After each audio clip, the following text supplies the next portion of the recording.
అందరికీ నమస్కారం. జై శ్రీకృష్ణ.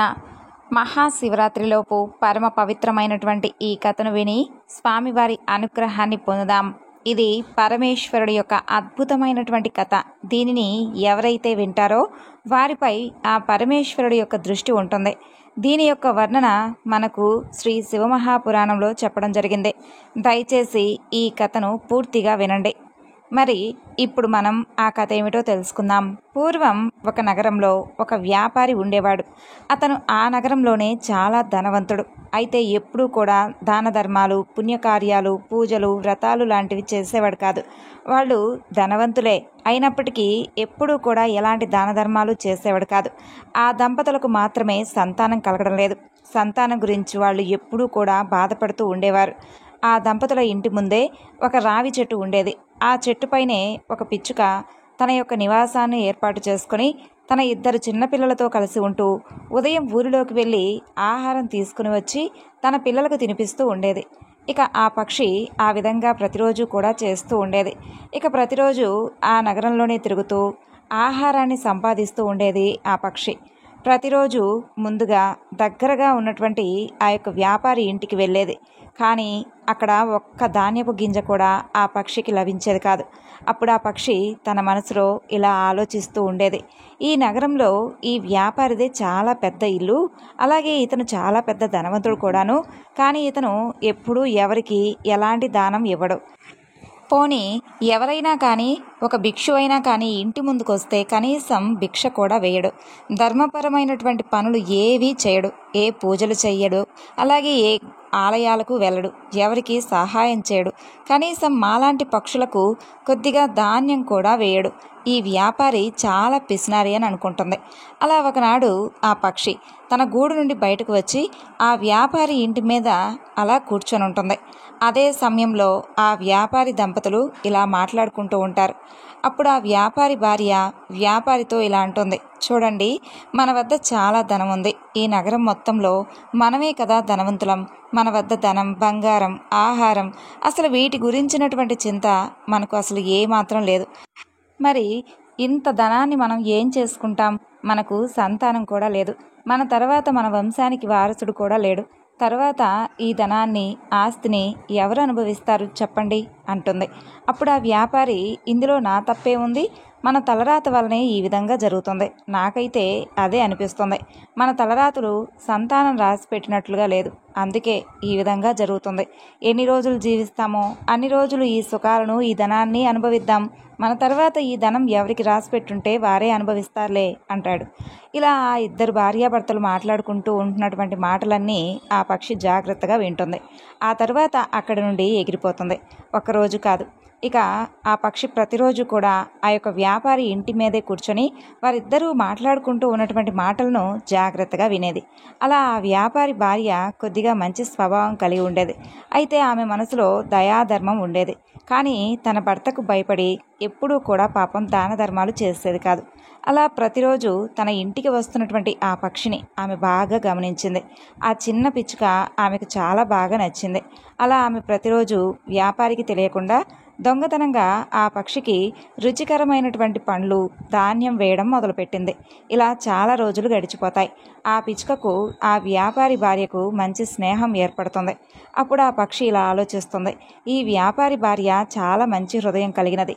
కానీ ఆమెకు ఏ సంతానం లేక పాపం ఎప్పుడూ కూడా బాధపడుతూ ఉంటుంది. ఇక ఒక వివాహిత ఇప్పటి వరకు తల్లి కాలేదు. ఆమెకు ఎలాంటి సంతోషము కలగలేదు. అయితే ఒక స్త్రీ బాధ మరొక స్త్రీకి మాత్రమే తెలుస్తుంది.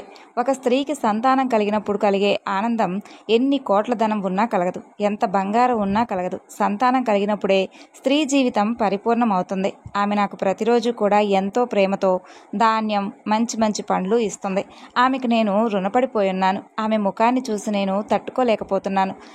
ఆమెకు ఎలాగైనా ఒక పుత్రుడు కలిగే మార్గాన్ని ఆలోచించాలని అనుకుంటుంది. అప్పుడు ఆ పక్షి కోరిన కోరికలు తీర్చేవాడు పరమేశ్వరుడు ఒక్కడే అని అనుకుంటుంది. ఆయనను వేడుకుంటే వీరికి తప్పకుండా సంతానం కలగవచ్చు.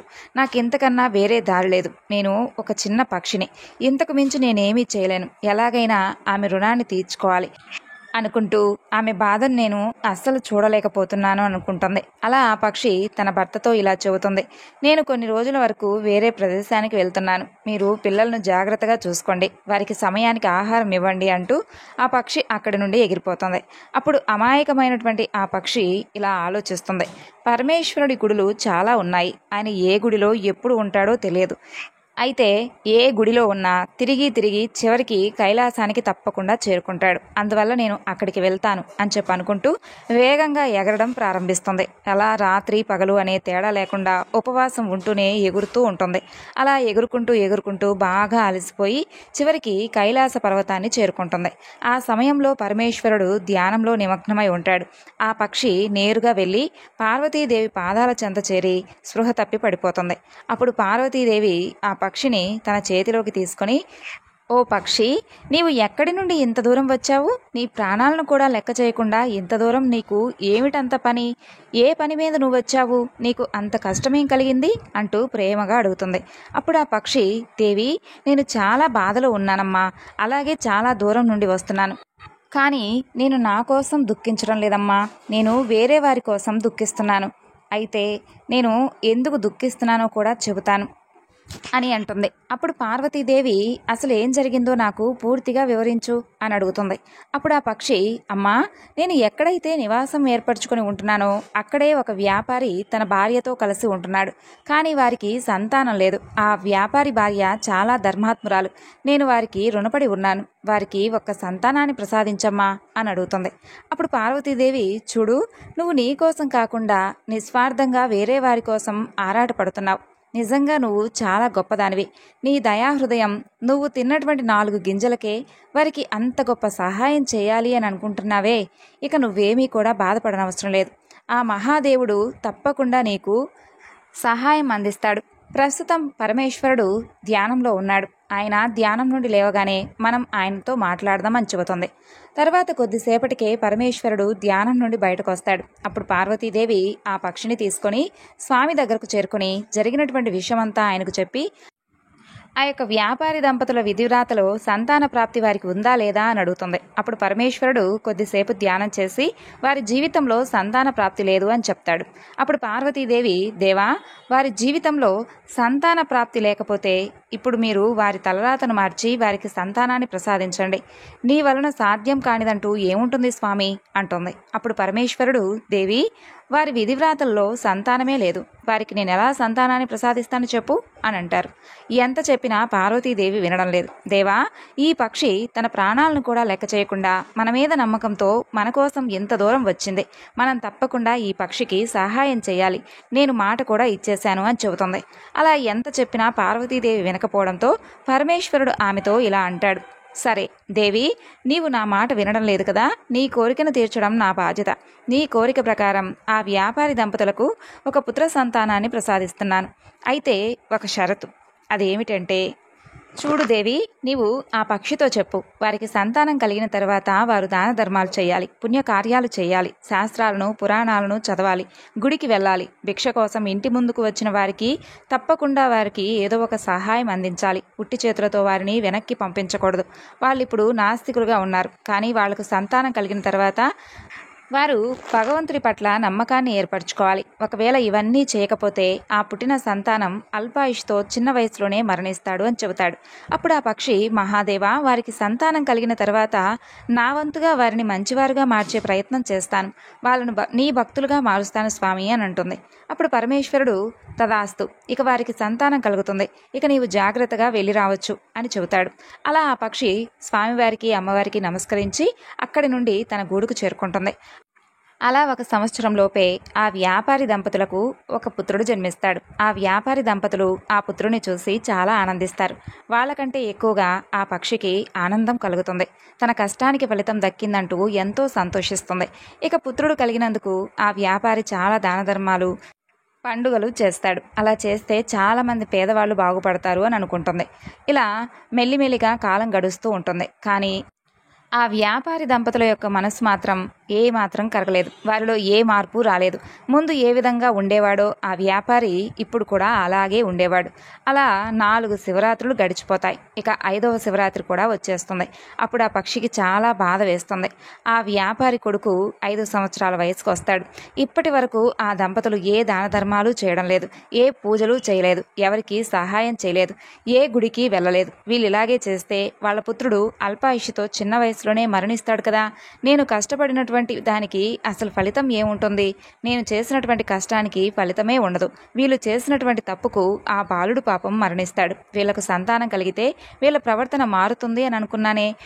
వీరికి కలిగినటువంటి పుత్రుడు మరణిస్తాడనే విషయాన్ని నేను వారికి ఎలా చెప్పాలి? నేను వారికి చెప్పింది అర్థం కాదు. నా భాష వారికి రాదు. ఇప్పుడు నేనేం చెయ్యాలి అనుకుంటూ చాలా బాధపడుతుంది. అప్పుడు ఆ పక్షి మరలా పరమేశ్వరుడి దగ్గరకు వెళ్ళి తన బాధ అంతా చెప్పాలనుకుంటుంది. ఆ పిల్లవాడి ప్రాణాలను ఎలాగైనా కాపాడాలి అని అనుకుంటుంది. ఇక ఆ పక్షి పిల్లల వయసు కూడా పెరిగిపోతుంది. అప్పుడు ఆ పక్షి తన పిల్లలతో, చూడండి, నేను కొన్ని రోజులు బయటకు వెళ్తున్నాను, మీరు జాగ్రత్తగా ఉండండి అని చెప్పి అక్కడి నుండి ఎగిరిపోతుంది. అలా ఆ పక్షి వేగంగా ఎగురుకుంటూ 2 రోజులకు కైలాస పర్వతాన్ని చేరుకుంటుంది. నేరుగా పార్వతీదేవి పాదాల వద్ద పడిపోతుంది. అప్పుడు పార్వతీదేవి ఆ పక్షిని పట్టుకుని, ఓ పక్షి, ఇంకా నీ దుఃఖం దూరం కాలేదు. వారికి సంతానం కలిగింది కదా, అక్కడ వారు సంతోషంగా ఉంటున్నారు కదా, మరి నువ్వు కూడా సంతోషంగా ఉండకుండా ఇంత దూరం మరలా ఎందుకు వచ్చావు అంటుంది. అప్పుడు ఆ పక్షి, దేవి, ఆ దంపతులకు సంతానం అయితే లభించిందమ్మా, కానీ ఆ దంపతులను ధర్మ మార్గంలోకి నేను తీసుకురాలేకపోతున్నాను. అది నా వల్ల అస్సలు కావడం లేదు. ఆ దంపతులు సంతానం కలగకముందు ఏ విధంగా ఉన్నారో ఇప్పుడు కూడా అలాగే ఉంటున్నారు.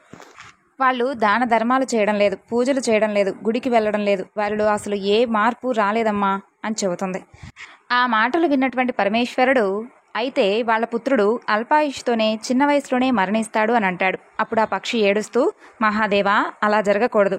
వారి పుత్రుడు దీర్ఘాయుష్తో బ్రతకాలి అంటూ తన తలను రాయికి వేసి కొట్టుకోవడం మొదలు పెడుతుంది. అది చూసినటువంటి పార్వతీదేవి ఆ పక్షిని పట్టుకుని, నువ్వు శాంతించు, నేను పరమేశ్వరుడితో మాట్లాడతాను కదా అంటుంది. అప్పుడు పార్వతీదేవి పరమేశ్వరుడితో ఇలా అంటుంది, దేవా, ఆ పక్షి ఆవేదనను ఒక్కసారి చూడండి. దాని బాధ మీకు కనిపించడం లేదా స్వామి? ఆ పక్షి తన కోసం కాదు కదా, వేరే వారి కోసం ఇంతగా బాధపడుతుంది. ఒక్కసారి వారిని కనికరించండి స్వామి అని అంటుంది. అప్పుడు పరమేశ్వరుడు ఆ పక్షితో, సరే, అయితే మమ్మల్ని ఏం చేయమంటావో నువ్వే చెప్పు అని అంటాడు. అప్పుడు ఆ పక్షి, దేవా, నేను వారికి చెప్పే ప్రయత్నం చేస్తున్నాను, కానీ నా భాష వారికి అర్థం కావడం లేదు. నా ప్రయత్నాలన్నీ వృధా అయిపోతున్నాయి. అందుకని మీరే వచ్చి వారికి అర్థమయ్యేలా వారు ధర్మ మార్గంలో నడుచుకునే విధంగా చేయండి అంటుంది. అప్పుడు ఆ ఆది దంపతులు, సరే, అయితే మేమే వచ్చి వారికి జ్ఞానాన్ని కలిగిస్తాం అని చెబుతారు. ఇక ఆ పక్షి ఎంతో సంతోషంగా అక్కడి నుండి బయలుదేరి తన గూడుకు చేరుకుంటుంది. అలా ఒకనాడు శివపార్వతులు భిక్షరూపంను ధరించి ఆ వ్యాపారి ఇంటి ముందుకు చేరుకొని, చూడండి, మాకు బాగా ఆకలిగా ఉంది, మాకు మంచి భోజనం పెట్టండి. మీరు మాకు మంచి భోజనం పెట్టకపోతే మేము మిమ్మల్ని శపిస్తాం. ఆ తర్వాత మీరు చాలా బాధపడవలసి ఉంటుంది అని అంటారు. అప్పుడు ఆ వ్యాపారి భార్య వారికి చేతులు జోడించి, మమ్మల్ని శపించవద్దు, మీకు మంచి భోజనం నేను పెడతానంటూ వారిని లోపలికి తీసుకువెళ్తుంది. వారికి మంచిగా రుచిగా భోజనం పెడుతుంది. ఆ వ్యాపారి కొడుకు కూడా తన చిన్న చిన్న చేతులతో వారికి వడ్డిస్తుంటాడు. అదంతా చూసి వాళ్ళు చాలా ఆనందిస్తుంటారు. ఎంతైనా పరమేశ్వరుడు ఇచ్చినటువంటి ప్రసాదం కదా. అందుకే అంత అందంగా, అంత ధార్మికంగా ఉన్నాడని పార్వతీదేవి తన మనసులో మురిసిపోతూ ఉంటుంది. ఇక వాళ్ళు భోజనం చేసి లేచి వెళుతూ ఉన్నటువంటి సమయంలో ఆ వ్యాపారి దంపతులు చేతులు జోడించి, మహాత్మా, మా మర్యాదలు బాగున్నాయా? మీకు తృప్తిని కలిగించాయా? ఏమైనా తప్పులు చేసి ఉంటే మమ్మల్ని క్షమించండి అంటూ వేడుకుంటారు. అప్పుడు పరమేశ్వరుడు వారితో ఇలా అంటున్నారు, నేను చెప్పేది జాగ్రత్తగా వినండి. మీరు చాలా తప్పులు చేశారు, ఇప్పుడు కూడా ఇంకా తప్పులు చేస్తూనే ఉన్నారు. మీరు కనుక ఇలాగే చేస్తూ ఉంటే మీ పుత్రుడికి చాలా పెద్ద ప్రమాదం కలుగుతుంది. అంతేకాదు, మీ పుత్రుడు చిన్న వయసులోనే మరణిస్తాడు అని చెబుతాడు. అప్పుడు ఆ వ్యాపారి దంపతులు సాధువేషంలో ఉన్నటువంటి ఆ ఆది దంపతుల పాదాలపై పడి, మహాత్మా, అలా అస్సలు జరగకూడదు. మాకు లేక లేక కలిగినటువంటి సంతానం, అతనికి ఏమైనా జరిగితే మేము జీవించి కూడా వ్యర్థమే. మీరేదైనా ఉంటే మార్గాన్ని చూపించండి అంటూ వేడుకుంటారు. అప్పుడు పరమేశ్వరుడు, దానికి ఒకటే మార్గం ఉంది, జాగ్రత్తగా వినండి. ఈ రోజు నుండి మీ దగ్గరకు ఎవరైనా వచ్చి భిక్ష అడిగితే వారిని ఉట్టి చేతులతో వెనక్కి పంపించకూడదు. ఇప్పటి నుండి మీరు దాన ధర్మాలు చేయండి. పేదవారి కోసం బావులను తవ్వించండి, పేదవారికి సహాయం చేయండి, పూజలు చేయండి. మహాశివరాత్రికి నిష్ఠగా ఉపవాసం ఉండి పరమేశ్వరుడికి పూజలు చేయండి. ఆ పరమేశ్వరుణ్ణి మనస్ఫూర్తిగా భక్తి శ్రద్ధలతో నమ్ముకోండి అని చెబుతారు. అప్పుడు ఆ దంపతులు, మహాత్మా, ఇన్ని రోజులు అజ్ఞానంలో బ్రతికాం, కానీ ఇప్పుడు అన్ని పుణ్యకార్యాలు చేస్తూ భక్తి మార్గంలోనే నడుచుకుంటాం, దాన ధర్మాలు చేస్తామని అంటారు. అప్పుడు పరమేశ్వరుడు ఇలా చెబుతాడు, చూడండి, అసలు ఈరోజు మీ ఇంట్లో ఈ పిల్లవాడు ఉన్నాడు అంటే అది మీ అదృష్టం కాదు, మీ తలరాతలో అసలు సంతానమే లేదు. ఇదంతా కూడా ఒక పక్షి చేసినటువంటి కష్టం. ఆ పక్షి వల్లే మీకు సంతానం లభించింది. ఆ పక్షి మీ ఇంటి దగ్గరే ఉంటూ ప్రతిరోజు మీ బాధను చూస్తూ నేరుగా కైలాసానికి చేరుకొని ఆ ఆది దంపతులను వేడుకొని మీకోసం పుత్రుని ప్రసాదించమని అడిగింది. ఆ పక్షి యొక్క భక్తి ఫలితమే ఈరోజు మీ ఇంట్లో ఒక పిల్లవాడు ఆడుకుంటున్నాడు అని చెబుతాడు. అప్పుడు ఆ వ్యాపారి దంపతులు ఆ పక్షి ఇప్పుడు ఎక్కడ ఉంది అని అడుగుతారు. అదే సమయంలో ఆ పక్షి అక్కడికి చేరుకుంటుంది. అప్పుడు ఆ దంపతులు ఆ పక్షికి కూడా చాలా ధన్యవాదాలు చెబుతారు. అదే సమయంలో పార్వతీ పరమేశ్వరుడు తమ నిజరూపాన్ని ధరిస్తారు. అది చూసి ఆ వ్యాపారి దంపతులు చాలా ఆనందించి మా జన్మ ధన్యమైందంటూ వారి పాదాలపై పడతారు. అదే రోజు మహాశివరాత్రి అవడంతో శివరాత్రికి సాక్షాత్తు పరమేశ్వరుడే తమ ఇంటికి రావడంతో ఆ దంపతులు ఎంతో ఆనందం వ్యక్తం చేస్తారు. ఆ రోజు ఉపవాసం ఉంటారు. ఊరందరికీ భోజనాలు ఏర్పాటు చేస్తారు. అప్పటి నుండి ఆ దంపతులు ఎంతో ఆనందంగా దాన ధర్మాలు చేస్తూ మిగిలిన జీవితాన్ని చాలా సుఖంగా సంతోషంగా గడుపుతారు. పూర్వం శబరి నదీ తీరమందున ఒక అరణ్యంలో కులీనుడు అనే ఒక బోయవాడు తన భార్యా బిడ్డలతో నివసిస్తూ ఉండేవాడు. తనకు వేట తప్ప మరొక ఆలోచన అనేది లేదు. కడుమూర్ఖుడు. వేటకు వెళ్లడం, జంతువులను చంపడం, వాటిని కాల్చి తిని తాను తన భార్యా బిడ్డలకు తినిపించడం, ఇవి తప్ప మరేమీ కూడా తెలియదన్నమాట అతనికి. అయితే జంతువులను వేటాడటంలో ఎంతో నేర్పు కలిగినవాడు. క్రూర మృగాలు సహితం ఆ బోయవాడిని చూసి భయపడి పారిపోయేవి. అందువలన అతను వనమంతా కూడా నిర్భయంగా తిరుగుతూ ఉండేవాడు. అయితే ఒకనాడు ప్రతిరోజులాగా వేటకు వెళ్లేందుకై బయలుదేరి వెళ్తాడు. ఆనాడు జంతువులేమీ కూడా అతని కంట పడలేదు. సాయంకాలం అవుతుంది. ఒట్టి చేతులతో ఇంటికి వెళ్లేందుకు అతని మనసు అస్సలు అంగీకరించకపోవడం వలన పొద్దుగూకిపోవచ్చులే అని చెప్పి అక్కడే ఉన్నటువంటి మారేడు చెట్టు పైకెక్కి ఒక్క జంతువైనా రాకుండా ఉంటుందా అనుకుంటూ ఎదురు చూస్తూ ఉంటాడు. అలా తెల్లవారుతున్న సమయంలో చలి ఎక్కువగా ఉండేటటువంటి ఆ సమయంలో మంచు బాగా కురుస్తూ ఉంటుంది. ఇక కొమ్మలను దగ్గరకు లాక్కొని వాటితో తన శరీరాన్ని కప్పుకుంటాడు. ఆ కొమ్మలకు ఉన్నటువంటి కొన్ని ఎండుటాకులు రాలి చెట్టు కిందే ఉన్నటువంటి శివలింగం మీద పడతాయి. ఆ రోజు మహాశివరాత్రి. అందులోనూ ఆ బోయవాడు రాత్రంతా తిండి తినక జాగరణలో ఉంటాడు. అయితే అతనికి ఏమీ తెలియకపోయినప్పటికీ మారేడు పత్రములు శివలింగంపై పడ్డాయి కాబట్టి ఇంకేముంది, శివరాత్రి మహిమ ఆ బోయవాడికి సంప్రాప్తిస్తుంది. మాఘమాసంలో కృష్ణపక్ష చతుర్దశి రాత్రి అంతా కూడా జాగరణ, పైగా శివలింగంపై బిల్వపత్రాలు పట్టడం వలన, పైగా తిండి లేక ఉపవాసం ఉండినవాడు అవడం వలన ఇవన్నీ కూడా ఆ బోయవాడికి మేలు చేసినవిగా మారతాయి. ఇక జరామరణాలకు హెచ్చు తగ్గులు కానీ శిశువృద్ధులు కానీ లేవు కదా. పూర్వజన్మలో చేసుకున్నటువంటి పాప పుణ్యాలను బట్టి మానవుడు తన జీవితాన్ని గడపవలసిందే. మరికొన్ని సంవత్సరాలకు ఆ బోయవాడికి వృద్ధాప్యం కలిగి మరణం ఆసనమయ్యేటటువంటి వేళ ప్రాణాలు విడిచిపెడతాడు. వెంటనే యమభటులు వచ్చి అతని ప్రాణాలు తీసుకుపోతూ ఉండగా కైలాసం నుండి శివదూతలు వచ్చి యమదూతల చేతిలో ఉన్నటువంటి ఆ బోయవాడి జీవాత్మను తీసుకొని పరమేశ్వరుడి దగ్గరకు వెళ్తూ ఉంటారు. అయితే యమభటులు చేసేది లేక యముడితో జరిగినటువంటి విషయం అంతా చెబుతారు. వారి మాటలు విన్నటువంటి యమధర్మరాజు కొంత తడు ఆలోచించి పరమేశ్వరుడి వద్దకు వెళ్తాడు. శివుడు, పార్వతి, గణపతి, కుమారస్వామి, నంది, తుంబుర, నారద గణాలతో ఆ కొలువు తీరు ఉన్నటువంటి కైలాసంలోకి యమధర్మరాజు అడుగు పెడతాడు. ఆ సమయంలో యముడు వచ్చి పరమేశ్వరుడికి నమస్కరిస్తాడు. ఉమాపతి యముణ్ణి దీవించి ఉచితాసనమిచ్చి కుశల ప్రశ్నలు అడిగి వచ్చినటువంటి కారణం ఏమిటి అంటూ ప్రశ్నిస్తాడు. అప్పుడు యమధర్మరాజు, మహేష, చాలా దినాలకు మీ దర్శన భాగ్యం కలిగినందుకు చాలా ఆనందిస్తున్నాను స్వామి. నా రాకకు కారణం ఏమిటంటే ఇంతకు ముందు మీ దూతలు తీసుకువచ్చినటువంటి ఆ బోయవాడు మహాపాపి, క్రూరుడు, దయా దాక్షిణ్యాలు లేకుండా అనేక జీవహింసలు చేశాడు స్వామి. ఒక దినమున అంటే మహాశివరాత్రి నాడు తాను యాదృచ్ఛికంగా జంతువులు దొరకపోవడం వలన తిండి తినలేదు. ఆ రాత్రి చలిబాధకు తట్టుకోలేక బిల్వపత్రాలను కప్పుకున్నాడు. జంతువులను వేటాడేందుకై రాత్రి అంతా కూడా మెలకువగా ఉన్నాడు. కానీ చిత్తశుద్ధితో తాను శివలింగాన్ని పూజించలేదు కదా. కాబట్టి అతన్ని కైలాసానికి తీసుకుని వచ్చుట భావ్యమా? అంత మాత్రమునే అతనికి కైవల్యం దొరుకునా స్వామి అంటూ యమధర్మరాజు విన్నవించుకుంటాడు. అప్పుడు పరమేశ్వరుడు యమధర్మరాజును, యమ, ప్రీతికరమైనటువంటి మహాశివరాత్రి పర్వదినమున బిల్వపత్రములు నాపైన వేసి తిండి లేక జాగరణతో ఉన్నటువంటి ఆ బోయవాడు కూడా పాప విముక్తుడు కాగలడు. అదెలా అంటే ఆ బోయవాడికి కూడా ఆ వ్రతఫలం దక్కవలసిందే కదా. ఆ బోయవాడు పాపాత్ముడే అయినప్పటికీ ఆనాటి రాత్రి శివరాత్రి. ఆ యొక్క శివరాత్రి వ్రతమహిమ వలన నా ఈ సాయుధ్యం అతనికి ప్రాప్తించింది అంటూ పరమేశ్వరుడు యముడికి వివరిస్తాడు. ఇక యమధర్మరాజు చేసేది లేక చంద్రశేఖరుడి వద్ద నుండి వీడ్కోలు తీసుకొని అక్కడి నుండి వెళ్ళిపోతాడు. కాబట్టి తెలిసి చేసినా తెలియక చేసినా స్వామివారి పూజ చేసినా స్వామివారి నామస్మరణ చేసినా కానీ విన్నా కానీ ఎన్నో జన్మల పుణ్యఫలం లభిస్తుంది. మరి పరమేశ్వరుడు భక్త సులభుడు కదా. రోజులో ఎవరైనా ఒక్కసారైనా ఆయన నామాన్ని మనసులో తలుచుకున్నా చాలట, జీవితం అంతా కూడా శుభప్రదంగా గడుస్తుంది. ఎటువంటి ఆపదలు దరిచేరకుండా ఆ స్వామి అపమృత్యు భయం లేకుండా చేస్తాడు, సర్వ శుభాలను కలిగించేలా చేస్తాడు. మరిప్పుడు మరొక కథ గురించి తెలుసుకుందాం.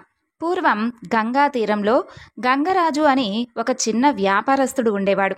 అతను ఎన్నో చిన్న చిన్న వ్యాపారాలు చేసుకుంటూ అతి కొద్ది కాలంలోనే ఎంతో ధనాన్ని సంపాదిస్తాడు.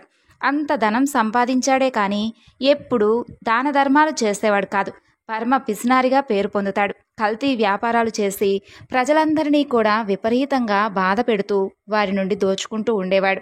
ఆ విధంగా బ్రతికినటువంటి గంగరాజు కొన్ని సంవత్సరాల తర్వాత మరణించి తరువాత మరుజన్మలో ఆ పాపాల ఫలితంగా గుడ్డివాడిగా జన్మిస్తాడు. ఒక నిరుపేద కుటుంబంలో పుట్టుకతోనే కంటిచూపు లేకుండా జన్మించినటువంటి గంగరాజు చిన్నతనంలోనే తల్లిదండ్రులను కోల్పోతాడు. ఏ ఆధారం లేక జోలె పట్టుకుని ఆ వీధి ఈ వీధి తిరుగుతూ అడుక్కుంటూ బ్రతికేవాడు. ఒక్కొక్క ఊర్లో కొన్ని నెలలు నివసించి ఆ తరువాత మరో ఊరికి చేరుకునేవాడు.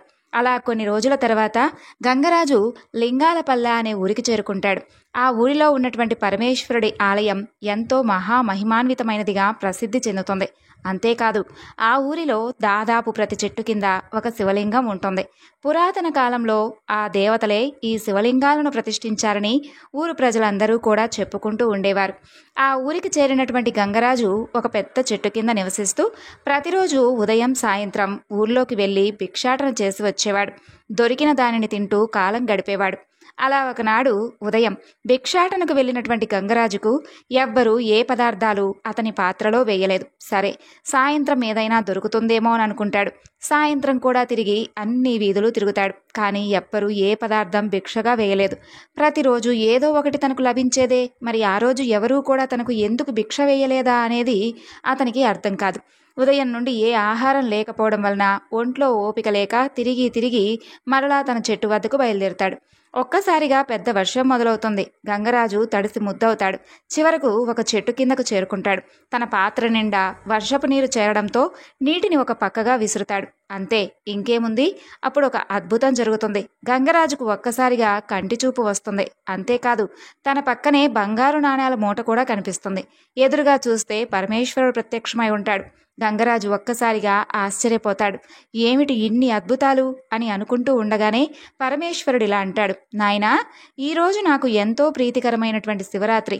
అందులోనూ ఈ ఊరి ప్రజలందరూ కూడా ఉపవాసం ఉండడం వలన నీకు ఏ పదార్థమూ లభించలేదు. నీవు కూడా ఉపవాసం చేసిన వాడివయ్యావు. అంతేకాదు కళ్ళు కనిపించకుండా నీకు తెలియకుండా నీవు విసిరినటువంటి నీ పాత్రలో ఉన్నటువంటి వర్షపు నీరు పక్కనే ఉన్నటువంటి నా శివలింగంపై పడ్డాయి. ఆ విధంగా నీవు నాకు అభిషేకం కూడా చేసిన వాడివయ్యావు. ఇంత పవిత్ర దినాన ఉపవాసం ఉండి నాకు అభిషేకం చేసి ఎంతో పుణ్యాన్ని నీవు సంపాదించుకున్నావు. అందువలన నీకు చూపును ప్రసాదిస్తున్నాను. ఈ బంగారు నాణ్యాలను తీసుకుని ఏదైనా కానీ చక్కగా వ్యాపారం చేసుకుని సుఖంగా జీవించు అని చెప్పి పరమేశ్వరుడు అంతర్ధానమవుతాడు. జరిగిన దానికి గంగరాజు ఎంతో సంతోషించి ఆ ధనంతో వ్యాపారం మొదలుపెట్టి ఎంతో ధనాన్ని సంపాదిస్తాడు. అలా గొప్ప శివభక్తుడిగా పేరు పొంది ఎన్నో దాన ధర్మాలను చేస్తాడు.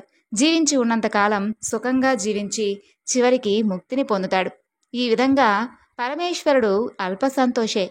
ఒక్క బిల్వదళంతో పూజిస్తే చాలు ఎంతో తృప్తి చెందుతారు స్వామి. సర్వ సంపదలను అనుగ్రహిస్తారు. చక్కని ఆరోగ్యాన్ని ప్రసాదిస్తారు.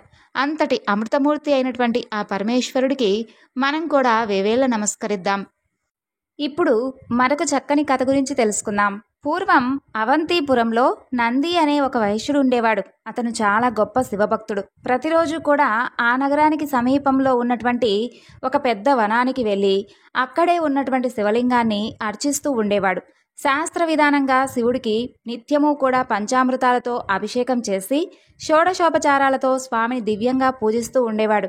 అలా పూజలో భాగంగా వివిధ రకాల పుష్పాలను, ఫలాలను, ముత్యాలను, ఇంద్రనీలాలను, గోమేధిక వైడూర్యాలను, మాణిక్యాలను లింగానికి సమర్పిస్తూ ఉండేవాడు. ఆ విధంగా అడవిలో ఉన్నటువంటి ఆ శివలింగం నంది చేత రకరకాలుగా ఎన్నో చక్కగా సంవత్సరాల నుండి పూజింపబడుతూ ఉంటుంది. అలా ఒకనాడు అడవి మృగాలను వేటాడేటటువంటి ఒక కిరాతకుడు ఒకడు వేటాడుతూ అక్కడికి వస్తాడు. అతనికి ప్రాచీన శివలింగం ఉన్నటువంటి ఆ ఆలయం కనిపిస్తుంది. అక్కడికి వచ్చేసరికి కిరాతుడికి ఎంతో దాహం వేస్తుంది. అటూ ఇటూ చూస్తాడు. దగ్గరలో ఒక సరోవరం కనిపిస్తుంది. ఒడ్డున తన సామాన్లన్నీ కూడా పడేసి సరస్సులోకి దిగి కడుపు నిండా నీళ్లు తాగుతాడు. కొంత నీటిని పుక్కిట ఉంచుకుని బయటకు వస్తాడు. ఎదురుగా శివలింగం వివిధ రకాల రత్నాలతో పుష్పాలతో కనిపిస్తుంది. కిరాతుడు సరాసరి ఆ శివలింగం దగ్గరకు వచ్చి అక్కడ ఉన్నటువంటి రత్నాలన్నీ కూడా పక్కకు తోసేసి తన పుక్కిట పట్టి తెచ్చినటువంటి నీటితో లింగానికి స్నానం చేయిస్తాడు. పక్కనే బిల్వవృక్షం ఉంటుంది. దాని ఆకులను తెచ్చి స్వామి మీద వేస్తాడు. అలాగే వేటాడి తెచ్చినటువంటి మాంసం ముక్కలను సంచి నుండి తీసి నైవేద్యంగా పెడతాడు. ఈ విధంగా తనకు తోచిన విధంగా శివపూజ చేసినటువంటి ఆ కిరాతుడు, స్వామి శంకర, నిన్ను చూస్తూ ఉంటే నాకెంతో సంతోషంగా ఉంది. ప్రతిరోజు కూడా నీకు ఇలాగే పూజలు చేస్తాను స్వామి, నన్ను కరుణించు అంటూ వేడుకుంటాడు. అలా ప్రతిరోజు కూడా ఆ కిరాతుడు అక్కడికొచ్చి అదే విధంగా పూజలు చేయడం ప్రారంభిస్తాడు. ఈ విషయాన్ని అక్కడికి వచ్చినటువంటి నంది చూస్తాడు. ఎంతో బాధపడుతూ, అయ్యో నేనేదో పాపం చేసుంటాను, నా పూజలో ఏదో లోపం ఉంటుంది, నేను చేసే పూజ స్వామికి నచ్చలేదేమో, ఇదంతా నా దురదృష్టమే కదా అని చింతిస్తూ ఇంటికి తిరిగి వస్తాడు. అలా నంది దీనంగా దిగులుగా ఉండడం చూసి ఆయన పురోహితుడు, అయ్యా తమరు ఎందుకిలా చింతాక్రాంతులై ఉన్నారో తెలుసుకోవచ్చా అని అడుగుతాడు. బ్రాహ్మణోత్తమ, నేను ఈరోజు శివపూజ కోసం వనానికి వెళ్ళాను. అక్కడ శివుడి ముందు మాంసాన్ని చూశాను. ఇంతకుముందు నేను చేసినటువంటి పూజంతా కూడా ఎవరో కానీ చిందరవందర చేసేశారయ్యా. నాకు అలా చూడగానే చాలా బాధ వేసింది. నా పూజను చెడగొట్టి మాంసాన్ని నైవేద్యం పెట్టిన వాడెవడో నాకు తెలియదు. నాకు అక్కడ కనిపించలేదు. ఇప్పుడు నేనేం చేయాలో అర్థం కావడం లేదని చెప్పి అడుగుతాడు. అప్పుడు పురోహితుడు నందితో, అయ్యా తమరేమీ బాధపడకండి, రేపొద్దున నేను కూడా మీతో పాటే వస్తాను. ఇద్దరం కలిసి అక్కడికి వెళ్దాం. రోజు వచ్చి మన పూజను చెడగొట్టేవాడెవడో మనకు తెలుస్తుంది కదా, కాబట్టి మీరేం బాధపడవద్దని చెప్పి ధైర్యం చెబుతాడు. అలాగే ఆ మర్నాడు ఇద్దరూ కలిసి వనంలో ఉన్నటువంటి శివలింగం దగ్గరకు వెళ్తారు. పురోహితుడు రుద్రాధ్యాయాన్ని పఠిస్తూ ఉండగా నంది చక్కగా లింగానికి ఏకాదశ రుద్రాభిషేకం చేస్తాడు. తరువాత యథావిధిగా రత్నాలు పుష్పాలు సమర్పించి షోడశోపచార పూజ కూడా వైభవంగా నిర్వహిస్తాడు. అలా 2 జాముల కాలం గడుస్తుంది.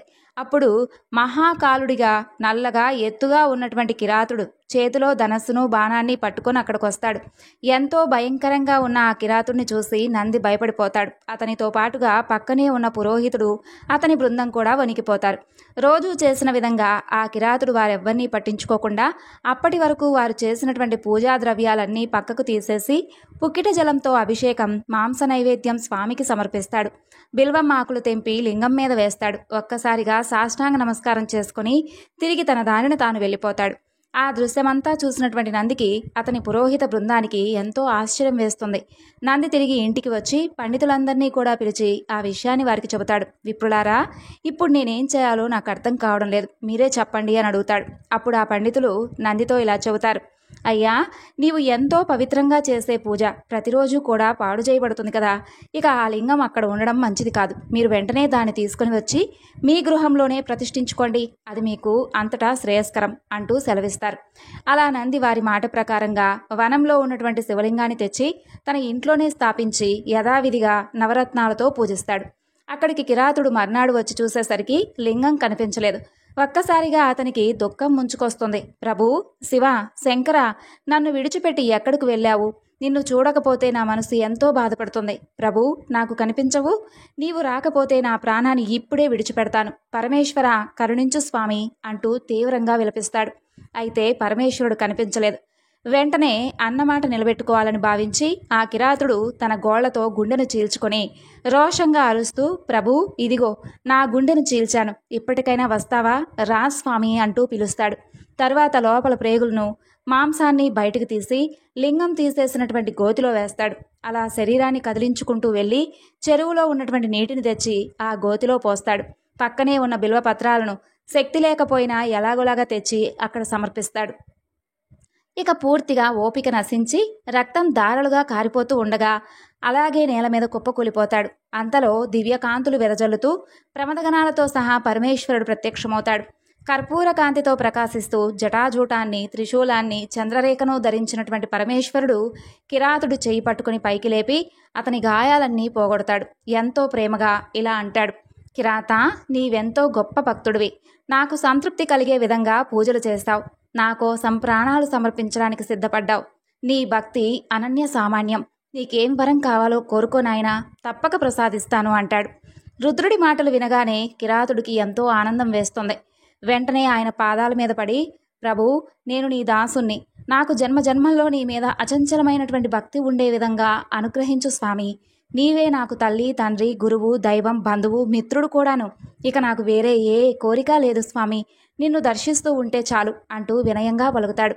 నిష్కల్మషమైనటువంటి ఆ కిరాతుని భక్తికి పరమేశ్వరుడు చలించిపోయి అతన్ని తన యొక్క శివమందిరానికి ద్వారపాలకుడిగా నియమిస్తాడు.